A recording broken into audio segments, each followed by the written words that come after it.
শুভ দুপুর বন্ধুরা। দুপুরে রান্না বান্না রেডি করে নিয়ে চলে এসেছি। তো চলো, এখানে আছে ভাত, আছে আলু আর বটবটি কড়াই ভাজা, ফুলকপি আর আলু ভাজা, মাছের ঝাল। বেশি কিছু করিনি। আর এখানে একটু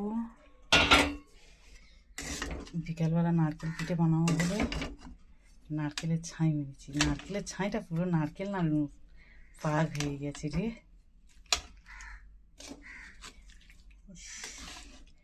একটু খোড়া পাক হয়ে গেছে। এই দিয়ে নারকেল পিঠে করলে ভালো লাগবে। দেখো তো বন্ধুরা, এটাতে নারকেল পিঠে করলে ভালো লাগবে কিনা তোমরা কিন্তু বলবে, ভালো লাগবে না খারাপ লাগবে। তো চলো, এই ছিল আজকের আমার দুপুরে রান্নাবান্না। কেমন হলো অবশ্যই কমেন্টেই বলবে।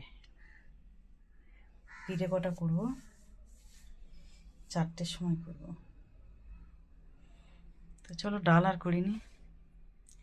ডাল চাটনি সব আছে ফ্রিজের মধ্যে। চাটনি আছে, এই ডাল আছে সেই কালকেকার ডাল, আর চাটনি আছে।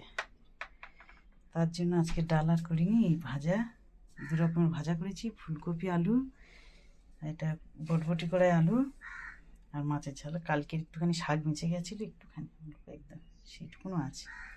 তো চলো, কেমন লাগলো ভিডিওটা অবশ্যই বলবে।